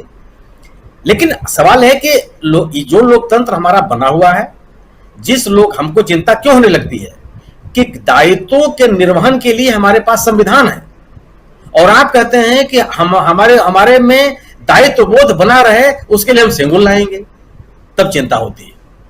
हम जब आप ये कहते हैं कि साहब हमारे लिए जो संवैधानिक जो पदधारक हैं वो महत्वपूर्ण है लोकतंत्र को जिंदा रखने के लिए, और आप इस देश की नई संसद के उद्घाटन के समय में जो देश के दो प्रमुख संवैधानिक पदधारक हैं उनको आमंत्रित तक नहीं करते। आप यह भी कोशिश नहीं करते हैं कि उस मौके पर जो विपक्ष है वो मौजूद रहे। विपक्ष के साथ जो तालमेल होना चाहिए, जो अब तक का इतिहास है और बड़ा स्वर्णिम इतिहास इस देश का रहा है कि सरकारों का विपक्ष के साथ तालमेल रहा है। वैश्विक स्तर पर सरकारों ने विपक्ष के नेताओं को देश का प्रतिनिधित्व करने के लिए भेजा है और उन प्रतिनिधिमंडलों में शामिल रहे हैं। विपक्ष के नेता प्रधानमंत्री, राष्ट्रपति जी, उपराष्ट्रपति जी, प्रधानमंत्री के साथ विदेशों के दौरे के दौरान विपक्ष के नेता उनके प्रतिनिधिमंडल में शामिल रहे हैं। आप उस परंपरा का पालन कितना कर रहे हैं और नहीं कर रहे हैं, तब इस तरह के सवाल पैदा होते हैं। अब जो मोदी जी को लेकर के जो वहां के सिविल सोसाइटी में लेकर के एक चिंता व्यक्त की जा रही है, जो विरोध व्यक्त किया जा रहा है, यह इसलिए महत्वपूर्ण है कि किसी वर्ग, किसी संप्रदाय, किसी समूह के लोग हों, अगर उस देश के नागरिक जो वहां रह रहे हैं और अपने देश से आने वाले प्रधानमंत्री की यात्रा को लेकर अगर इस तरह का विरोध करते हैं, तो यह भारतीय राजनयिक के लिए चिंता का विषय होना चाहिए। यह इस बात का चिंता होनी चाहिए कि आखिर इस तरह के सवाल क्यों पैदा किए जा रहे हैं। आप इसको नकारने के लिए भारतीय जनता पार्टी, सत्तारूढ़ दल, सरकार क्या करेगी मुझे नहीं पता, लेकिन भारतीय जनता पार्टी आप देखिएगा ये निकाल के लाएगी कि इन 17 लोगों में 18 लोग अल्पसंख्यक समुदाय के लोग हैं। वह लेकर के आएगी कि इन 17 लोगों में 19 लोग ऐसे हैं जिनमें अल्पसंख्यक समुदाय के लोगों की संख्या ज्यादा है। ये वो खोज करके ले आएंगे कि 17 संस्थाओं में 21 संस्थाएं ऐसी हैं जिसमें केवल और केवल वो लोग हैं जो कांग्रेस के समर्थक हैं, वो कांग्रेस के वेल विशर हैं। तो एक अलग तरह का वो निरीक्षण चलाने का सवाल पैदा करेंगे, ये बांटने का सवाल की कोशिश करेंगे और इस पूरे विरोध को के असर को कम करने का प्रयास करेंगे। लेकिन बात इससे खत्म नहीं होती, इसलिए खत्म नहीं होती कि अगर विदेश में रहने वाला हमारा देश का नागरिक, जो हमारे देश का प्रतिनिधि है, हमारे देश का राजदूत है, हमारे देश का प्रतिनिधि है, वो हमारे देश का उस देश में उदाहरण है, उस देश की प्रगति में हमारा जो कंट्रीब्यूशन उसकी बात करता है। अगर उसका एक आदमी भी कहता है, एक व्यक्ति भी ये कहता है कि साहब हमारे प्रधानमंत्री को आपने क्यों बुलाया है, तो इस बात की चिंता की जानी चाहिए। लेकिन इस सदाशयता की उम्मीद तो हम सरकार से करते हैं, कितना इसका पालन करेंगे तो ये तो आने वाला समय बताएगा। क्योंकि अगर आप इस देश के महिला पहलवानों को से बात करने के लिए दिन के उजाले में तैयार नहीं है और आप ये कहते हैं कि ये बात की चर्चा नहीं होनी चाहिए, कहीं हमारी आपसी मुलाकात भी है, तो सरकार के कामकाज का यह तरीका बहुत उचित नहीं है। जी बिल्कुल सही कह रहे हैं, कामकाज का तरीका। और सबसे बड़ी चीज है कि आपके ऊपर अमेरिका में हो या इंडिया में हो, अगर कहीं न कहीं सवाल उठाए जा रहे हैं, सवाल किए जा रहे हैं, और उसमें भी जब आप विदेश जा रहे हैं उस वक्त सवाल किए जा रहे हैं, आपके डिनर पार्टी को लेकर सवाल किए जा रहे हैं, तो कुछ है, कुछ ना कुछ तो है। और ऐसा नहीं है, वो लिस्ट है, लंबी लिस्ट है, जिसमें बताया गया है कि भारत की जो वर्तमान सरकार है वो क्या क्या कर रही है। ह्यूमन राइट्स की बात हम कर ही रहे हैं, उसके अलावा अल्पसंख्यकों का दमन, ऐसी तमाम बातें हैं जिनका जिक्र करते हुए ये 3 पन्ने की चिट्ठी लिखी गई है, जिसमें जो बाइडेन सरकार से कहा गया है, जो बाइडेन से और उसके अलावा इस चिट्ठी में आप देखें तो अलग अलग समाचारों का हवाला भी दिया गया है, लिंक के साथ शेयर किया गया है। ऐसा नहीं है कि ये चिट्ठी सिर्फ लिख दी गई 4 लाइन की चिट्ठी कि हाँ भारत में बहुत खराब है, अच्छा नहीं चल रहा है, लोकतंत्र खतरे में है, ऐसा नहीं। क्यों हम ये बात कह रहे हैं उसका हवाला देते हुए ये चिट्ठी लिखी गई है जो बाइडेन सरकार को, गवर्नमेंट को, और कहा गया है कि आप ये जो राजकीय भोज करने जा रहे हैं मोदी जी के सम्मान में, इस भोज को मत कीजिए, क्योंकि अगर आप कर रहे हैं इसका मतलब है कि भारत में जो कुछ भी अलोकतांत्रिक ढंग से हो रही हैं उसका आप समर्थन कर रहे हैं, अमेरिका उसका समर्थन कर रहा है। ये देखिए जो ब्लू कलर में आप देख रहे हैं ये सब लिंक्स हैं, और इसमें बताया गया है the Modi administration has legislated the anti Muslim citizenship amendment act CAA। ये अलग अलग बातें कही गई हैं और उन तमाम बातों को यहां पर रखा गया है। अगर पूरी चिट्ठी को आप पढ़ें तो ये दूसरा पेज, तीसरा पेज, ऐसे इस पर आएंगे फिर से, और जब सलीम रिजवी साहब इस पर और अपनी बात रखेंगे। लेकिन एक बार जल्दी से आना चाहता हूं सिंह साहब आपके पास, विजय शंकर सिंह जी आपके पास, बहुत कुछ आप सुन लिया हमारे तमाम साथियों के, आपका टेक प्लीज। पहले तो इस चिट्ठी के बारे में जो बाइडेन साहब चीफ होस्ट हैं मोदी जी के इस कार्यक्रम में, स्टेट विजिट है, और यह परंपरा रहती है कि जो स्टेट विजिट होती है उसमें एक राजकीय भोज का आयोजन किया जाए। निश्चित रूप से वहां की सिविल सोसाइटी के लोगों ने अपने राष्ट्रपति से आग्रह किया है कि इनको न बुलाया जाए, इसलिए न बुलाया जाए कि भारत में लोकतंत्र की स्थिति अच्छी नहीं है। अमेरिका या इंग्लैंड या फ्रांस, दुनिया का कोई भी देश ऐसा है तो मोदी मीडिया की खबरों से या हमारे अखबारों की खबरों से अपना दिमाग नहीं बनाता है, उसके अपने सोर्सेज रहते हैं। और आज इस इंफॉर्मेशन टेक्नोलॉजी के युग में जहां पर एक एक खबर हर आदमी को मिनटों में मिल जाती है, उन्हें एक एक चीज पता है। जिस CAA का जिक्र किया गया उस CAA को लेकर कितना लंबा आंदोलन चला ये भी सबको पता है। इसके अलावा और भी जो सुरक्षा वाली जो बात वो भी सबको पता है। अमेरिका का ये पहली चिट्ठी नहीं है या पहली प्रतिक्रिया नहीं है भारत के लोकतंत्र को लेकर, तो हमेशा से इसमें सुशंकित रहे हैं, खासकर पिछले 9 सालों में। जयशंकर जी ने बड़ा साफ साफ कहा कि लोकतंत्र है, इसका एक ही उन्होंने आधार बताया कि हमारे यहाँ चुनाव होता है। तो बहुत सही सुनील जी ने बताया कि पुतिन भी चुनाव जीत के ही बने हैं। मैं उनके अलावा मैं हिटलर का भी नाम ले लेता हूं, हिटलर भी चुनाव जीत के ही सत्ता में आए थे और चुनाव जीत के बने रहे। ऐसी स्थिति में ये कह देना कि हमारे यहाँ चुनाव होता है इसके लोकतंत्र जीवित है, ये उतनी उचित बात नहीं है। वैसे जो राज्यसभा के मेंबर हैं और उसी राज्यसभा में, तो मुझे नहीं पता उसमें मेंबर थे या नहीं थे और बाद में बने, मुझे समय याद नहीं है, तो उसी राज्यसभा में बिल्कुल म्यूट करके बिल पास किया गया था। उसी लोकसभा में जब अडानी के इश्यू पर राहुल गांधी का लंबा और बड़ा अच्छा भाषण हुआ था, उस भाषण को पूरे देश ने सुना था और रात में उसी भाषण को डिलीट कर दिया गया था। ये सब चीजें बताती हैं कि लोकतंत्र कहीं नहीं है। लोकतंत्र सिर्फ आपके दिमाग में इसलिए है कि हम चुनाव कराते हैं, इसलिए हम लोकतंत्र हैं, क्योंकि लोकतंत्र का मतलब चुनाव ही नहीं होता। लोकतंत्र का सबसे बड़ा ताना है प्रेस की स्वतंत्रता, प्रेस की आजादी, और प्रेस की आजादी में हम कितना नीचे हैं ये भी सबको पता है। और हम एक ही बार नीचे नहीं है, पिछले 9 सालों में हर 2-3 साल पर हम नीचे नीचे गिरते चले जाएंगे। जहां तक प्रधानमंत्री जी के अमेरिका में विरोध की बात है, नरेंद्र मोदी जी को पहले भी अमेरिका ने वीसा देने से मना कर दिया था, और कुछ दिनों पहले मैंने कहीं अखबार में ही पढ़ा था कि सऊदी अरब के जो प्रिंस हैं उनको भी अमेरिका ने कई बार वहां के सोसाइटी में आके इनको यहाँ न आने दिया जाए। वो किसी पत्रकार खशोगी के मर्डर के में मुलजिम है या उनसे उस साजिश में शामिल है। उस पर अमेरिकी सरकार ने कहा था कि हम मोदी जी को वीसा इसलिए देते हैं कि वो प्राइम मिनिस्टर ऑफ इंडिया है, हम इस आधार पर वीसा नहीं देते हैं जो नरेंद्र मोदी है। तो साफ सी बात है वो भारत के प्रधानमंत्री को बुला रहे हैं। अब जो बाइडेन साहब सुरक्षा की बात मानते हैं या नहीं मानते हैं भेज देते हैं नहीं भेज देते हैं वो बात की बात है। अमेरिका के बारे में मुझे बहुत जानकारी नहीं है। विजय साहब मौजूद है, वो हम लोग का ज्ञानवर्धन करेंगे। अब मैं आता हूं पहलवानों वाले इस मामले पे, थोड़ा हिस्सा लखत के, लेकिन 2 मिनट में मैं कह देना चाहता हूं।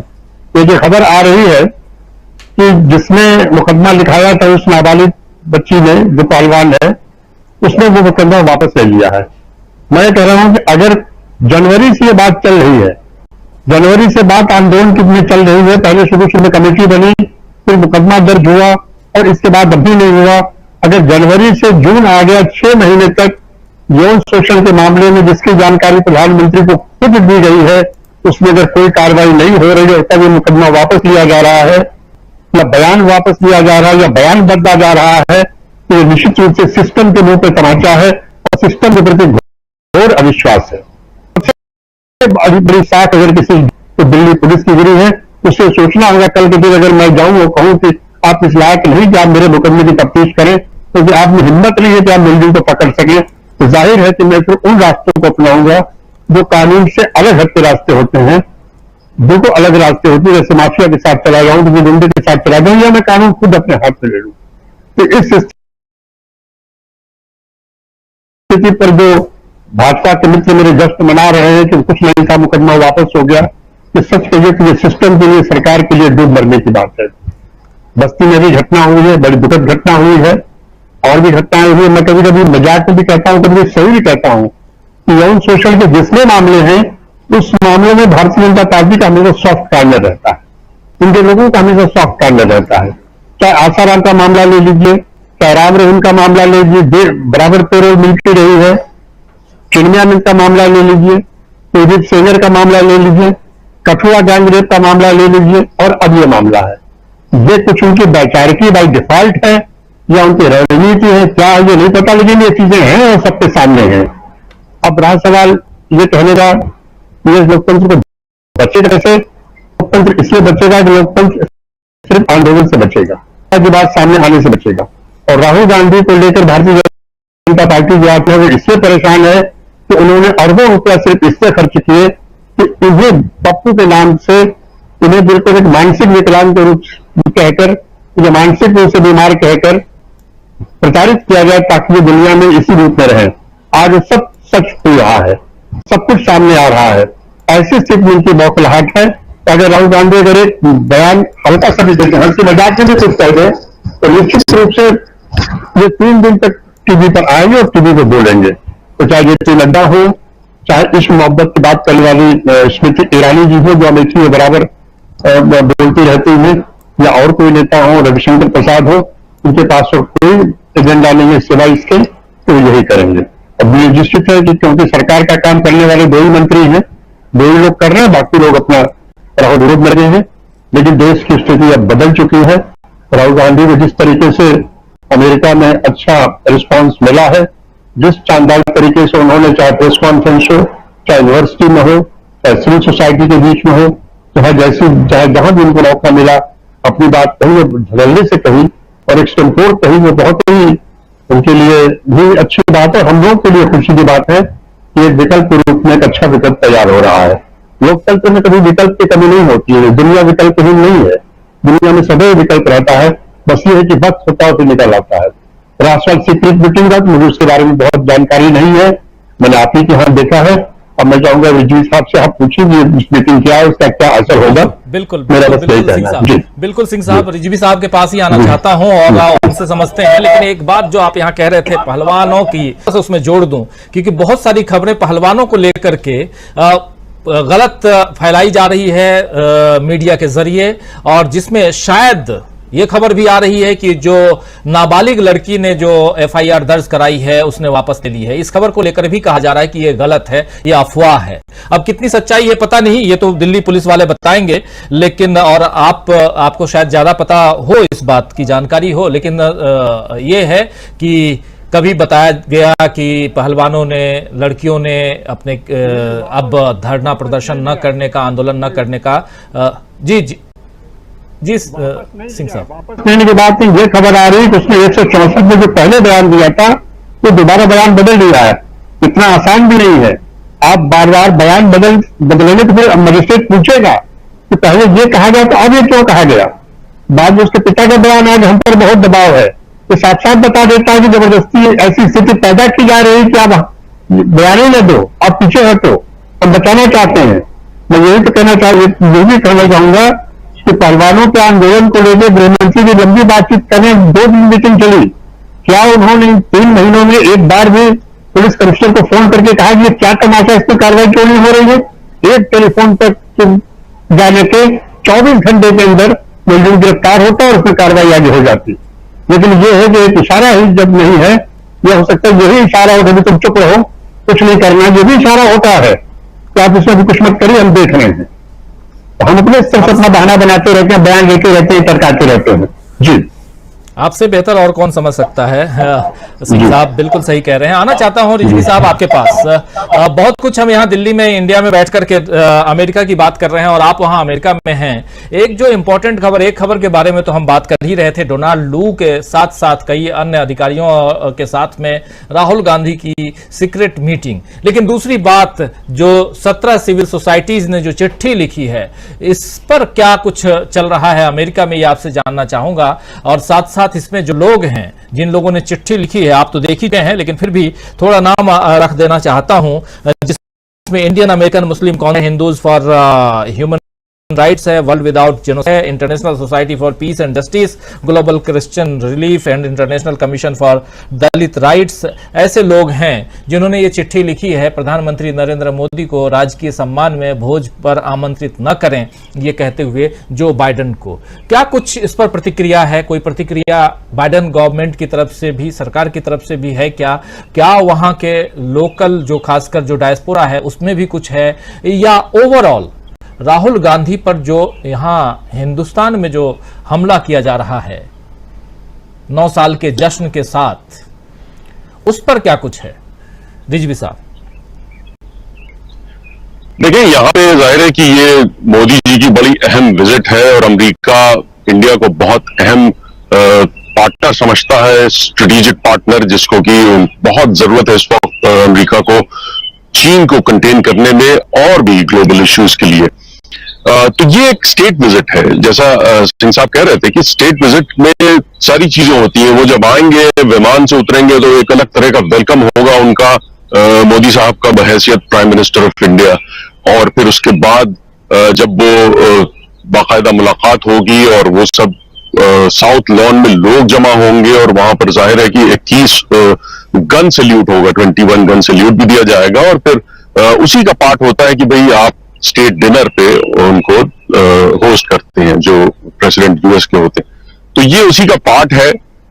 लेकिन जो विरोध की आप बात कर रहे हैं, वो जाहिर है कि यहाँ पे आप अगर लिस्ट देखें तो वही जो ह्यूमन राइट्स की बात करती रही हैं ऑर्गेनाइजेशंस, और इसमें बहुत से डायस्पोरा के भी लोग हैं और ऐसी ऑर्गेनाइजेशंस हैं जो कि हर मजहब की दिखती हैं।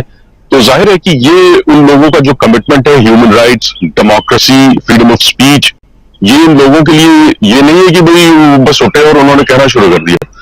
वो देखते हैं कि कौन मुल्क है, कहाँ की आवाजें आ रही हैं, किस तरह की वहां पर हालात हैं और वहां अमेरिका कैसे डील कर रहा है। तो जैसे अब कभी किसी ने भी हवाला दिया था, तो बराबर यहाँ पे सऊदी अरब के हवाले से इस तरह की बातें होती रहती हैं कि भाई आप क्यों वो शख्स जो रूल कर रहा है, डिफैक्टो रूलर है सऊदी अरब में, तो उसको क्यों आप इस तरह की इज्जत दे रहे हैं और इस तरह से जाके क्यों। बाकायदा इन लोगों ने सब आवाजें उठाई और इसी तरह कई जगह के लिए।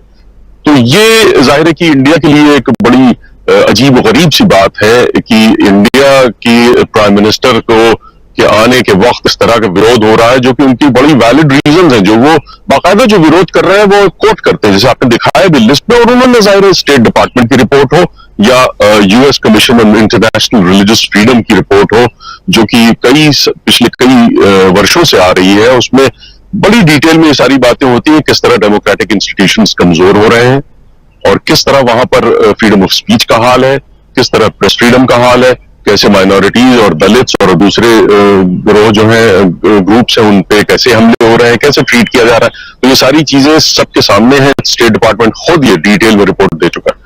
तो उन सब इश्यूज को अगर ये उठा रहे हैं तो ऐसी कोई नई बात नहीं है कि वो अपनी तरफ से कोई गड़ करें। लेकिन जाहिर है कि ये स्टेट विजिट है कंट्री के दरमियान, वो इस कंट्री को ये होता है और prime minister of India represent कर रहे हैं इंडिया को। तो ये बहुत ही अजीब सी सिचुएशन है इंडिया के लिए और इंडिया से जो भी मोहब्बत करता है उसके लिए। और जाहिर है इसमें जो लिस्ट है उसमें आप देखें डायस्पोरा का ये भी पार्ट है। तो अगर वहां पर पॉलिटिकल पार्टीज ये कह रही है कि डायस्पोरा जो है वो तो जाहिर है कि पूरा सपोर्टर है मोदी जी का, तो ये भी तो डायस्पोरा है ना, तो अगर आवाज उठा रहे हैं तो वो मौजूदा सरकारी नीति के खिलाफ आवाज उठा रहे हैं और उस हवाले से तो ये तो जाहिर है कि मामला कहाँ जाता है ये मुझे नहीं मालूम, लेकिन जो अब तक ट्रैक रिकॉर्ड रहा है यूएस एडमिनिस्ट्रेशन इन सब चीजों से इस तरह की स्टेट विजिट के मामले को बदलता नहीं है। तो स्टेट विजिट जो है वो बाकायदा उसी तरह जाएगी। और अमेरिका को जाहिर है कि आप जानते हैं कि गवर्नमेंट को बहुत जरूरत है, कोई भी एडमिनिस्ट्रेशन हो अमेरिका को बहुत जरूरत है इंडिया की और जो भी मौजूदा सरकार है उसको अपने पाले में रखने की, चीन को कंटेन करने के लिए और दूसरी भी इशूज। तो अब ये जो बात है डोनाल्ड लू साहब की, क्या बात की डिटेल्स तो अभी नहीं आई है, लेकिन डोनाल्ड लू साहब जैसा किसी ने मेंशन किया कि वो बड़ी चीजों के लिए माने जाते हैं। उनको ये भी कहा जाता है कि जहां पहुंचते हैं तो वहां रेजिम चेंज की एक हवा चल जाती है। तो ये जाहिर है कि ये मैंने उनसे इंटरव्यू जब किया था, मैंने पूछा था पाकिस्तान के हवाले से भी, तो जाहिर है उन्होंने बात करने से इनकार कर दिया था सीधे। लेकिन इनकी ये एक इमेज है कि वो इस तरह की जो है वो बिहाइंड द सीन्स हो या सामने भी मिल के, तो ये जाहिर है कि साउथ एशिया उनका एरिया ऑफ एक्सपर्टीज है, उनके वो जाहिर है वही देख रेख करते हैं और चीफ है। लेकिन ये सारी बातें देखिए प्रेसिडेंट, अमेरिकी प्रेसिडेंट के सहमति या उनकी नॉलेज के बगैर नहीं होती। ये बहरहाल एक ऑफिशियल है स्टेट डिपार्टमेंट की, ये बात ऊपर तक जाती है कि white house president Joe Biden क्या चाहते हैं, किस तरह की पॉलिसी चाहते हैं कि उनके इस तरह के एहलकार ये जाहिर अमल में लाएं। तो ये सीधे इनको कह देना ये भी ज्यादती होगी डोनाल्ड लू साहब के साथ। जी बिल्कुल बिल्कुल, बहुत शानदार विश्लेषण, शानदार जानकारी। और सबसे बड़ी बात कि भारत और अमेरिका दोनों देशों के बीच, यहां प्रधानमंत्री कोई भी रहे, मायने ये नहीं रखता कि प्रधानमंत्री नरेंद्र मोदी हैं या प्रधानमंत्री कल को कोई और है या पहले कोई और थे। मायने ये रखता है कि भारत और अमेरिका के बीच जो रिलेशन है उस रिलेशन को बढ़ाने के लिए दोनों देशों के बीच मुलाकात होती है और उसमें अभी अमेरिका को ज़रूरत भारत की है। और भारत में भी अगर सरकार ऐसी हो तो और भी ज़्यादा ज़रूरत हो जाती है, ज़रूरत तो बनाया जाता है। और प्रधानमंत्री नरेंद्र मोदी का ऑटोग्राफ क्यों मांगा जाता है, इस बारे में किसी ने पूछा क्या? इस बारे में किसी ने नहीं पूछा, सिर्फ ये कहा कि देखो हमारे प्रधानमंत्री कितने महान हैं कि उनका ऑटोग्राफ अमेरिका के राष्ट्रपति मांग रहे हैं। लेकिन रिजवी साहब, क्या सचमुच ऑटोग्राफ वाली बात सही है क्या? नहीं, मुझे लगता है वो एक मजाक में कहा होगा जो बाइडेन साहब ने। जो बाइडेन साहब बड़े पुराने खिलाड़ी हैं फॉरेन रिलेशंस के और बहुत उनका तजुर्बा है, बहुत। और वो वर्ल्ड लीडर्स को, ज्यादातर को जो अभी मौजूद है उनको भी वो अच्छी तरह जानते हैं और एक 35-40 साल से वो अमेरिका की फॉरेन पॉलिसी के अहम हिस्सा रहे हैं। तो जाहिर है कि वो ये जानते हैं, उनको ये भी एक चीज ब्रीफ की जाती है। वो बहुत सी हुकूमत का ये तरीका होता है, यहाँ भी उनको ब्रीफ किया जाता है, बाकायदा प्रोफाइल होती है कि भाई लीडर्स क्या चाहते हैं, जिनसे आप डील करना चाह रहे हैं वो लीडर्स क्या चाहते हैं, उनकी पर्सनालिटी क्या है, उस तरह की वो उनको बहुत ही अच्छी फीडबैक होती है बड़ी डिटेल में। तो उनको पता है कि भाई किसको किस तरह से बातें करके उनको थोड़ा सा खुश करना है। तो ये सब भी फैक्टर्स होते हैं जो इन सब इस तरह के जो है मजाक ही सही, लेकिन वो ऐसे कोई भी चीजें नहीं कही जाती हैं इन सब हाई लेवल मीटिंग्स में जो कि बहुत लाइट हो। जी जी, लेकिन हमारे यहाँ the boss, rock star, autograph मांगा जा रहा है, ऐसी बातें जो हैं बहुत बिकती हैं, बहुत ज्यादा बिक जाती हैं। ये तो आप जानते ही हैं। खैर, दोनों को फायदा है, उधर भी फायदा इधर भी फायदा, विन विन सिचुएशन है। मैच खेलते रहें। आना चाहता हूं प्रशांत टंडन जी आपके पास। प्रशांत जी, बहुत सारी बातें यहाँ रिजवी साहब कह रहे हैं, जरा आपका इस पे विचार सुनना चाहूंगा। और खासकर भारत अमेरिका, इसमें एक साइड प्रधानमंत्री नरेंद्र मोदी और दूसरी तरफ राहुल गांधी। और बहुत सही कह रहे थे अभी हमारे किसी साथी ने, शायद डॉक्टर प्रकाश हिंदुस्तानी जी ने या प्रमोद अग्रवाल जी या सुनील जी ने, किसी ने कहा कि 9 साल का जश्न मना रहे हैं और बात कर रहे हैं राहुल गांधी पे।